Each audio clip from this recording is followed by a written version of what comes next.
Mara meets some of her neighbors for the first time on the ice. The lake is frozen over, but like behind me.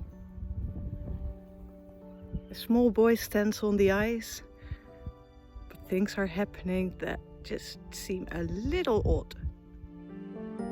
The crunching of footsteps in the snow was like music in my ears. My belly filled up with gratitude when I breathed in a Michelin-starred treat of crisp air. Without the noise from cars and trams, birds seemed to sing louder. Wind whistled through the trees. A barking dog from the shelter up the hill behind my wooden cabin was the only hint of civilization. Until I reached the lake, where a booming male voice floated on the unhindered breeze above the frozen water. Catch! I couldn't see the source of the exclamation, but what caught my eye was a small boy standing on the ice, some 50 meters off the shore. He held his hands out to catch whatever was coming his way. Instead of a snowball or a frisbee, a black ball flew through the air. It seemed heavy, but had enough speed to reach the boy. Also, it knocked him over.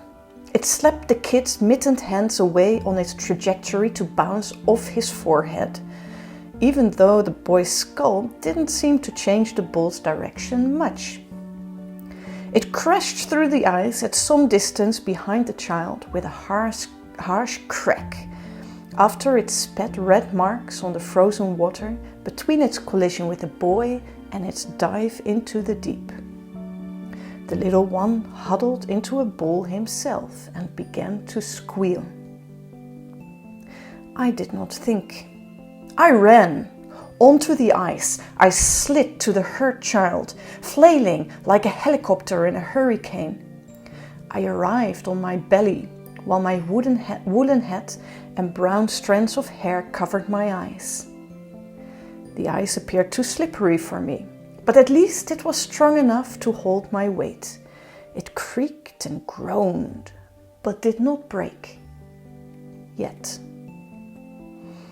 I shoved the hat back in place and hurled my arms around the boy to console him and check his injuries. He recoiled, hadn't seen me coming, I guess. He had tears in his eyes, but didn't seem in pain or distress. What I perceived as squealing now seemed like laughing. "Hey, my boy, got some reinforcement! Here, catch!" sounded from the shore. From this angle, I could see the yelling man, slouched on a fisherman's chair, launching another projectile toward us. Before I knew it, an actual bowling ball whizzed past my ear, and I pulled the kid down in a reflex I didn't know I had in me. The impact of the lead shot on the ice created a black hole with cracks coming our way. "Jesus, will you stop this insanity?" I yelled at the madman. The boy beside me was now howling with laughter. His forehead still dripping with blood, he cried, "Another one, Dad! Throw another one!"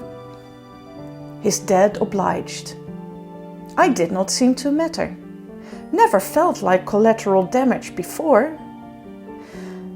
As if it was shot from a cannon, instead of some nutcase lounging in a fishing chair, the next bowling ball came hurtling at us. I threw myself on top of the kid. There was no way to avert the blow this time. My only chance to keep him safe from yet another dreadful impact was to bury the kid and all his enthusiasm under me and my down jacket.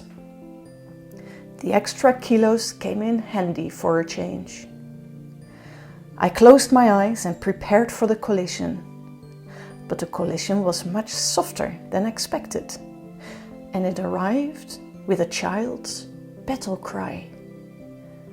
"Wah!" When I raised and turned my head, I saw another, even smaller boy rolling over from my back onto the ice and up on his feet into some sort of karate stance. He held a bowling ball in his arms. Karate Kid couldn't conceivably have caught that missile, could he? Where did this little guy come from, anyway?